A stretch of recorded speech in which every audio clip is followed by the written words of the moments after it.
बड़ी खबर देहरादून से आ रही है। सावन सोमवार पर सीएम पुष्कर धामी के आवास की बात करेंगे। वो अपने आवास पर शिफ्ट हुए हैं, सरकारी आवास पर हो रहे हैं। वहीं शिफ्टिंग से पहले सरकारी आवास पर वास्तु दोष को ठीक किया गया।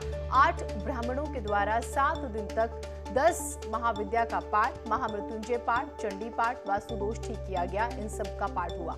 इस पूजा को करवाने वाले आचार्य संतोष खंडूड़ी ने बताया कि अस्थिरता का माहौल दूर हो सके, इसके लिए पूजा सीएम आवास पर की गई है। सरकारी आवास का हम जिक्र कर रहे हैं और ये कहा जाता रहा है कि ये जो आवास है दरअसल अपशगुन है। यहाँ पर जो भी मुख्यमंत्री शिफ्ट होते हैं वो अपना कार्यकाल पूरा नहीं कर पाते, इस तरह की बातें कही जा रही थी और पिछले 2 एग्जाम्पल्स भी दिए गए। तीरथ सिंह रावत ने इसे कोविड केयर सेंटर बनाने की बात की थी, लेकिन उससे पहले उसके कुछ ही दिन बाद उन्हें इस्तीफा देना पड़ा था और अब धामी इस घर में काफी वक्त लेकर पूजा पाठ के बाद शिफ्ट हो रहे हैं।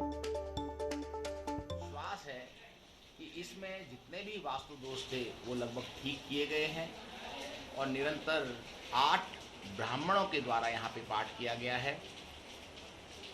अब आने वाले समय में पूरे राज्य में स्थिरता आएगी, ऐसा निश्चित हमारे मंत्रों में, हमारी पूजा में ऐसा प्रयोग कहा गया है।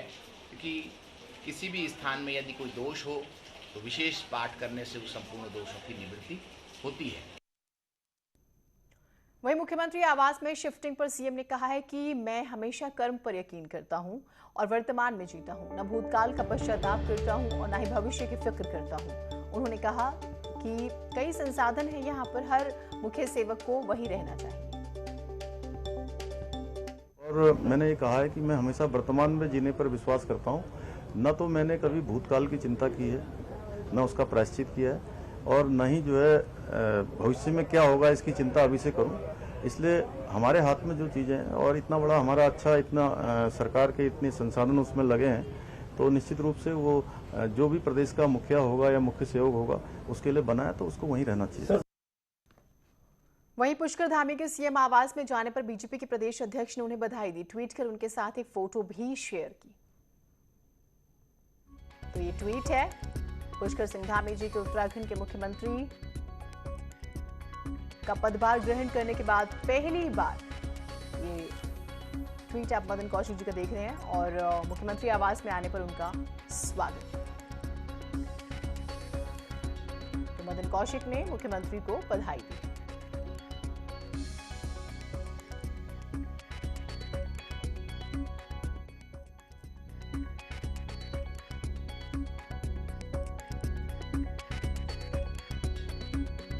तुझे भूलेगा ना तेरा हिंदुस्तान।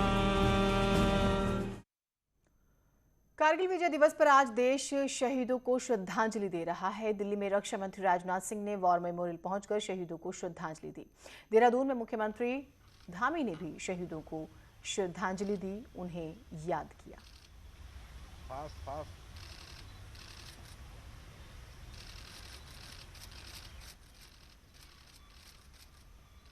एवं वेटरन्स को राज्य सरकार की ओर से दी जाने वाली पेंशन की धनराशि को बढ़ाकर 8,000 रुपये से अब 10,000 रुपये कर दी है, प्रतिमाह कर दी है। इसमें लगभग 800 परिवारों को इसका सीधे सीधे लाभ मिलेगा।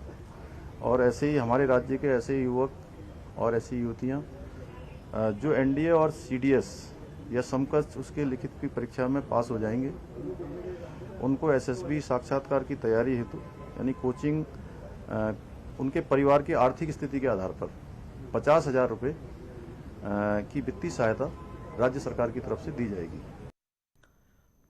और अब तक कांग्रेस के प्रदेश अध्यक्ष रहे प्रीतम सिंह ने विधानसभा पहुंचकर नेता विपक्ष का पद संभाल लिया। इस दौरान विधायक करण माहरा, काजी निजामुद्दीन, आदेश चौहान, कार्यकारी अध्यक्ष रणजीत रावत, भुवन कापड़ी मौजूद रहे। नेता प्रतिपक्ष बनने के बाद प्रीतम सिंह ने कहा है कि महंगाई पर लगाम लगाने में सरकार नाकाम रही, जनता 2022 में कांग्रेस को ही चुनेगी। उन्होंने कहा कि उत्तराखंड को पारदर्शी और करप्शन मुक्त सरकार देंगे। बताया कि जितना मौका मिलेगा हम सरकार को यकीनन घेरेंगे।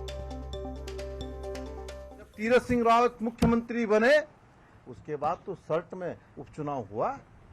आप उस उपचुनाव को लड़ते और संवैधानिक संकट से बचाते इस प्रदेश को, लेकिन नहीं, आपने समझ लिया था, समझ गए थे, जान गए थे कि पहले वाले रावत और दूसरे वाले रावत ने जो है इस प्रदेश के अंदर भारतीय जनता पार्टी को चौपट करने का काम किया है। उत्तराखंड में बिजली समस्या से आम जनता जूझना पड़ सकता है। जनता को अपनी 14 सूत्रीय मांगों को लेकर ऊर्जा विभाग के कर्मचारी हड़ताल पर जा रहे हैं, जिसके लिए कर्मचारियों के एक दल के साथ सचिवालय में सचिव ऊर्जा और उच्चाधिकारियों के साथ मीटिंग भी शुरू हो गई है। बताया जा रहा है कि मीटिंग के परिणाम अगर कर्मचारियों के हक में नहीं आते हैं तो रात 12 बजे से हड़ताल होना निश्चित है। Electricity employees federation of India के अध्यक्ष शैलेंद्र दुबे के साथ सचिवालय कर्मचारी महासंघ ने भी बिजली कर्मचारियों की मांगों को जायज मानते हुए उनका समर्थन किया है। मजबूरन बिजली कर्मी हड़ताल पर जा रहे हैं। मैं उत्तराखंड के माननीय मुख्यमंत्री जी से आपके माध्यम से यह अपील करना चाहता हूं कि बिजली कर्मी रोशनी देने के लिए, बिजली कर्मी रोशनी छीनने के लिए नहीं, उनको मजबूर न किया जाए हड़ताल पर जाने के लिए। माननीय मुख्यमंत्री जी प्रभावी हस्तक्षेप करें, प्रभावी निर्देश दें और जो सुविधाएं जैसी मिल रही थी, कोई नई डिमांड नहीं, उनको तत्काल बहाल किया जाए। टिहरी में भारी बारिश के बाद हुए लैंडस्लाइड से NH94 बंद हो गया है। बड़कोट के पास सड़क पर भारी मलबा और बोल्डर आ गए। रोड बंद होने से दोनों तरफ गाड़ियों की कतार लग गई। हालांकि मशीनों से मलबे को हटाने की कोशिश जारी है, लेकिन बड़ी खबर यह है कि NH94 बोल्डर गिरने की वजह से बंद हो चुका है।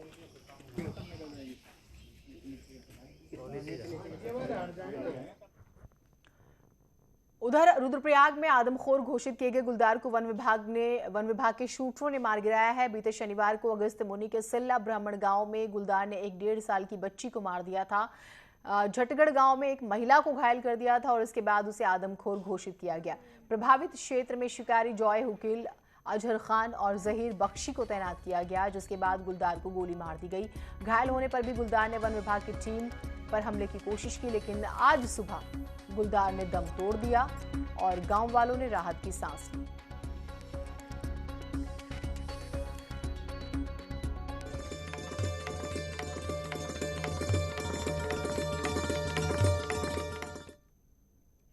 सावन के पहले सोमवार पर शिवालयों में श्रद्धालुओं की भीड़ उमड़ रही है। हरिद्वार के दक्षेश्वर महादेव मंदिर में सुबह से ही शिव भक्तों का तांता लगा हुआ है। शिव भक्त मंदिरों में दर्शन करके भगवान शिव को दूध, गंगाजल, बेलपत्र आदि चढ़ाकर भगवान की आराधना कर रहे हैं। दक्षेश्वर महादेव मंदिर धर्मनगरी हरिद्वार का एक पौराणिक मंदिर है। कहा जाता है कि भगवान शिव सावन के पूरे महीने दक्षेश्वर मंदिर में विराजते हैं और भक्तों की मनोकामना को पूरा करते हैं। सावन का पावन महीना शुरू हो गया है। आज सावन का पहला सोमवार है। सावन का जो सोमवार है उसको भगवान शिव की आराधना के लिए विशेष दिन माना जाता है। यहाँ पर हम इस वक्त दक्षेश्वर महादेव मंदिर पर खड़े हुए हैं, जो कि कनखल में स्थित है। यहाँ पर आप देख सकते हैं कि किस तरह से श्रद्धालुओं की लंबी कतारें यहाँ पर लगी हुई हैं। कोविड प्रोटोकॉल्स का पालन करते हुए यहाँ पर श्रद्धालु जो है लाइनों में लगे हुए हैं और अपनी अपनी बारी का यहाँ पर इंतजार श्रद्धालु कर रहे हैं। अभी थोड़ी बारिश यहाँ पर शुरू हो गई है, यही कारण है कि जो श्रद्धालुओं की जो भीड़ है उसमें थोड़ी कमी भी यहाँ पर नजर आ रही है। पुलिस की भी यहाँ पर व्यवस्था चाक चौबंद की गई है ताकि व्यवस्था बनी रहे और कोविड प्रोटोकॉल का पालन भी यहाँ पर होता रहे। कुछ श्रद्धालु हमारे साथ मौजूद हैं, उनसे बात करेंगे किस तरह से क्या इस मंदिर की क्या महिमा वो मानते हैं और किस तरह से पूजा अर्चना। क्या नाम है आपका? सत्यम मिश्रा नाम है मेरा। सत्यम जी, यहाँ पर आप आए हैं दक्षेश्वर महादेव मंदिर, क्या इस मंदिर की आप महिमा समझते हैं और कितना इसका? इस महिमा से मैं काफ़ी प्रभावित हूँ। मैंने इस महिमा को काफ़ी अपने आप से महसूस किया है कि शंकर भगवान की ऐसा प्रभाव है, मतलब कि सोमवार को आने का विशेष ही महत्व है। मैंने कई बार आ चुका हूँ। जो महसूस मुझे इस सावन में आ रहा है, जैसे लग रहा है कि मैं कहीं पे बहुत अच्छे मग्न मुग्ध होकर झूम रहा हूँ। बहुत ही अच्छी महिमा है, बहुत ही अच्छा महिमा है। तो भक्त जो है वो काफ़ी आनंद की अनुभूति कर रहे हैं। कुछ और श्रद्धालुओं हमारे साथ मुझे। आपका नाम क्या है? मेरा नाम भावना है। भावना जी, यहाँ आप दक्षेश्वर महादेव मंदिर में आई हैं, किस तरह से यहाँ पूजा अर्चना होती है और क्या इसका महत्व? यहाँ पर दक्ष मंदिर है तो यहाँ का प्राचीन काल से काफ़ी महत्व आ रहा है। बचपन से सुनने में आ रहा है हमारे जो बड़े लोग हैं कि काफ़ी महत्व है। और कहते हैं कि श्रावण मास में आप अगर नित्य आते हो तो आपकी जो मनोकामना होती है वो अवश्य पूरी होती है। भगवान शंकर आपकी अवश्य सुनते हैं। श्रद्धालु दूर दूर से यहाँ पर आ रहे हैं और अपने अपने ढंग से अपने आराध्य देव भगवान शंकर को प्रसन्न करने का यहाँ पर प्रयास कर रहे हैं। न्यूज़ 18 पुलकित शुक्ला, हरिद्वार। सावन सोमवार पर शिवालय में लोगों की भीड़ उमड़ी हुई है। टपकेश्वर महादेव मंदिर में भगवान भोलेनाथ को जल चढ़ाने के लिए श्रद्धालुओं का रेला लगा हुआ है। सोमवार की बात हम कर रहे हैं, सावन सोमवार की टपकेश्वर मंदिर की तस्वीर आप न्यूज़ 18 पर देख रहे हैं। सावन सोमवार पर भगवान भोलेनाथ को प्रसन्न करने के लिए शिवालयों में लोग उमड़ रहे हैं। टपकेश्वर महादेव मंदिर में श्रद्धालुओं का यहाँ पर तांता लगा हुआ है। आप देख सकते हैं कि भगवान को जल यहाँ पर चढ़ाया जा रहा है। इसके अलावा कोविड काल में ये पहला मौका है जब यहाँ पर इतनी भीड़ श्रद्धालुओं की देखने को मिल रही है और मंदिर में भी इस बात का खास ख्याल रखा गया है कि जल चढ़ाकर सीधे लोग यहाँ से जा सकें। हालांकि जो धूप दिए यहाँ पर जलाए जाते थे वो इस बार यहाँ पर मनाई है। सिर्फ जल चढ़ाने की परमिशन ही यहाँ पर दी गई है मंदिर प्रशासन की तरफ से और यहाँ पर श्रद्धालु भगवान भोलेनाथ को प्रसन्न करने के लिए दूर दूर से आते हुए नजर आ रहे हैं। कैमरा पर्सन भरत शर्मा के साथ भारती सकलानी, न्यूज़ 18 देहरादून। आगे बढ़ते हैं। हल्द्वानी में पिछले एक हफ्ते से सफाई कर्मचारियों की हड़ताल जारी है। कर्मचारी अपनी तनख्वाह बढ़ाने की मांग कर रहे हैं, स्थायी नियुक्ति की मांग कर रहे हैं और ठेका प्रथा खत्म करने को लेकर हड़ताल पर है, जिसकी वजह से शहर गंदगी से पटा हुआ है। लोग कूड़ा ना उठने से परेशान हैं। हल्द्वानी शहर की अगर हम बात करें तो रोजाना यहाँ से तकरीबन 100 टन कूड़ा निकलता है। अब ये देखिए कि एक हफ्ते से कूड़ा नहीं उठाए तो क्या हालत होगी शहर की, क्योंकि यही कर्मचारी थे जो ट्रंचिंग ग्राउंड तक इसे फेंकते थे। लेकिन सफाई कर्मचारियों की हड़ताल की वजह से कूड़ा या तो सड़कों पर फैला हुआ है या फिर लोगों के घरों के सामने। राज्य में चल रही सफाई कर्मियों की हड़ताल का मामला हाईकोर्ट पहुंच गया। हड़ताल को खत्म करने और शहरों में कूड़े के ढेर को साफ करने को लेकर सामाजिक कार्यकर्ता नीरज तिवारी ने जनहित याचिका दायर की, जिस पर बुधवार को सुनवाई की जाएगी। याचिका में कहा गया है कि सफाई कर्मचारियों की हड़ताल खत्म करने के लिए सरकार ने कोई कदम नहीं उठाया है, इसकी वजह से शहरों में कूड़े के ढेर लगे हुए हैं। हाईकोर्ट में दाखिल याचिका में कहा गया है कि मानसून के दौरान कूड़ा जो फेंका गया है उससे बीमारियां बढ़ सकती हैं। वर्तमान में जो हड़ताल चल रही है स्वच्छता कर्मियों की, उस कारण पूरे प्रदेश में जगह जगह कूड़े के ढेर लगे हुए हैं और स्वच्छता की स्थिति बहुत खराब है। इस मामले को लेके ये मेंशनिंग कोर्ट के सामने की गई थी, जिसपे ये कहा गया है कि जो आम जनता है उसका जो स्वच्छ पर्यावरण का अधिकार है उसका उल्लंघन हो रहा है और साथ ही आने वाले समय में महामारी फैलने की भी आशंका हो रही है, जिसपे कोर्ट ने इस मैटर को सुनते हुए बुधवार को यानी कि 28 तारीख को सुनवाई के लिए लगा है। तो कर्मचारी हड़ताल पर है, मामला कोर्ट तक पहुंच गया। सरकार के फैसले पर बहुत कुछ निर्भर करता है। एक छोटा सा ब्रेक ले रहे हैं, कहीं मत जाइएगा।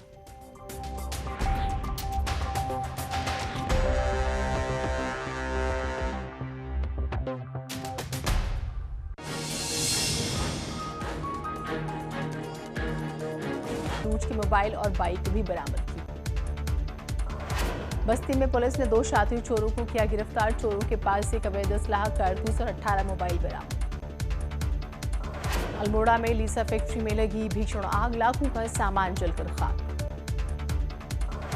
लेंसडाउन में सामने आई पर्यटकों की लापरवाही, बरसाती झरने से फोटो और सेल्फी लेने की लगी होड़। पुलिस ने कई लोगों के चालान काटे। पहाड़ों में लगातार हो रही बारिश से नदियों का बढ़ा जलस्तर। मुरादाबाद के गांवों की कई सड़कों पर पानी ही पानी नजर आ रहा है।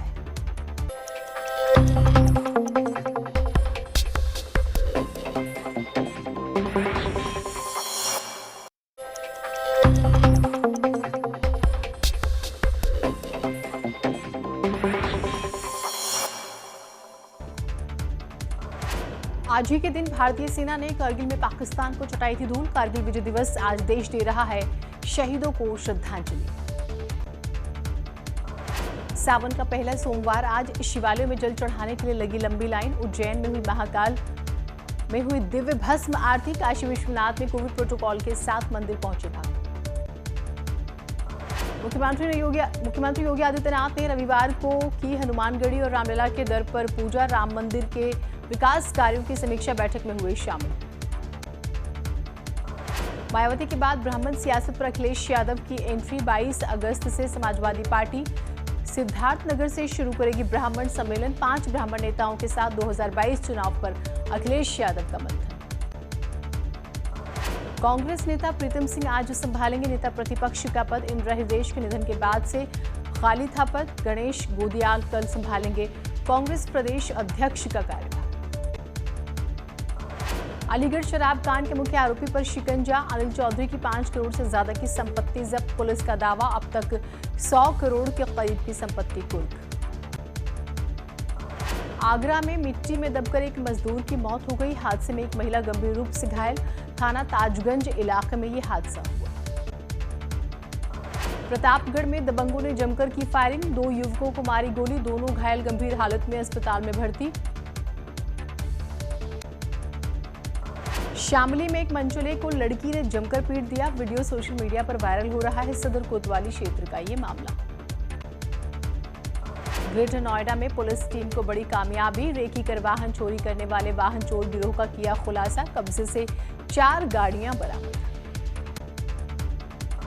इटावा में महिला की हत्या कर शव फेंकने के मामले का खुलासा। पुलिस ने आरोपी पति को किया गिरफ्तार। अवैध संबंधों की वजह से की थी महिला की हत्या।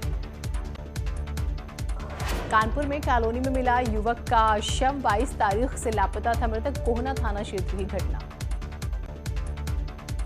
हरदोई में आपसी रंजिश में गला काटकर युवक ने की चचेरे भाई की हत्या। पुलिस ने शव को कब्जे में लेकर जांच शुरू की। सुल्तानपुर में एक युवक की चाकू से गोदकर युवक ने की हत्या। गांव के बाहर युवक का मिला शव। पुलिस जांच में जुटी। सीतापुर में चोरी का विरोध करने पर बदमाशों ने महिला की धारदार हथियार से की हत्या। एक बदमाश को ग्रामीणों ने पकड़कर उसको पीट दिया। जौनपुर में जमीनी विवाद में कलयुगी बेटे ने पिता की पीट कर की हत्या। पुलिस केस दर्ज कर आरोपी की तलाश में जुटी पुलिस। आगरा में शराब के बड़े कारोबार का खुलासा। एक ढाबे से हजारों लीटर केमिकल बरामद। थाना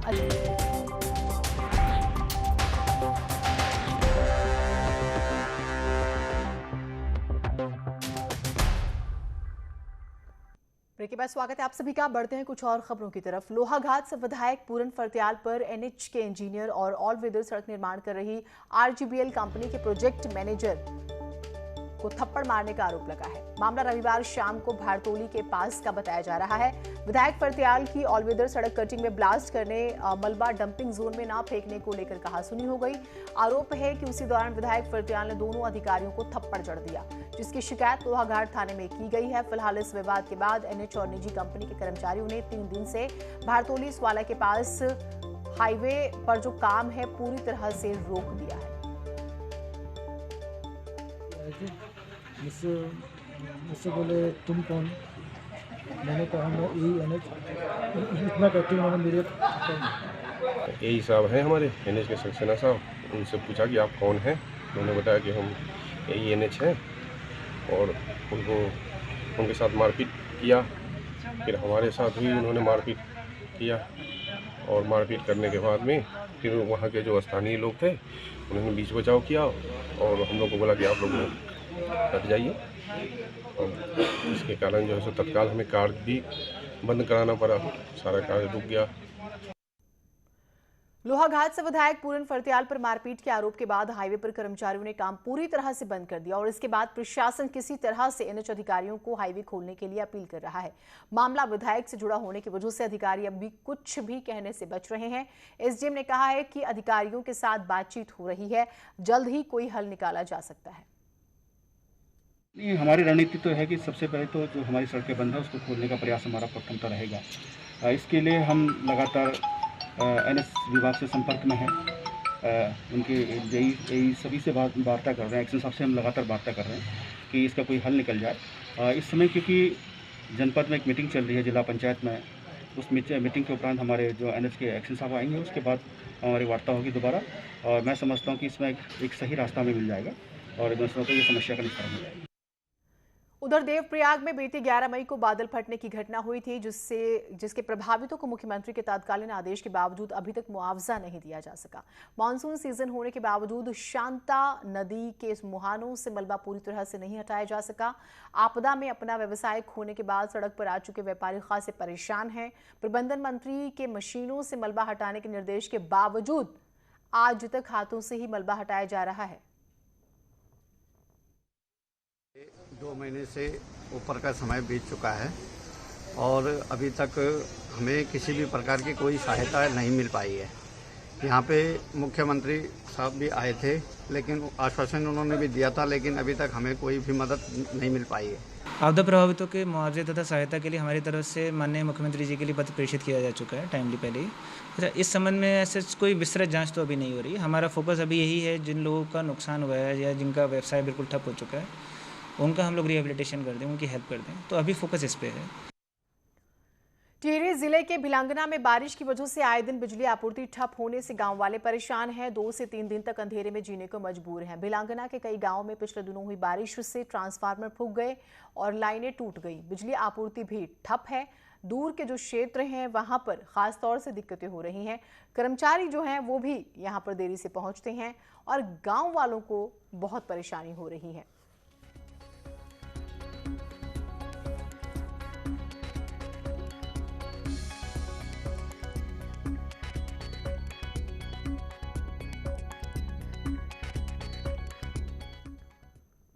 कारगिल विजय दिवस के अवसर पर टिहरी में भी शहीदों को याद किया गया। इस मौके पर टिहरी विधायक ने बौराड़ी में नए युद्ध स्मारक का उद्घाटन किया। टिहरी विधायक और डीएम द्वारा शहीदों के परिजनों और पूर्व सैनिकों को सम्मानित किया गया और उनके समस्याओं को दूर करने का आश्वासन दिया गया।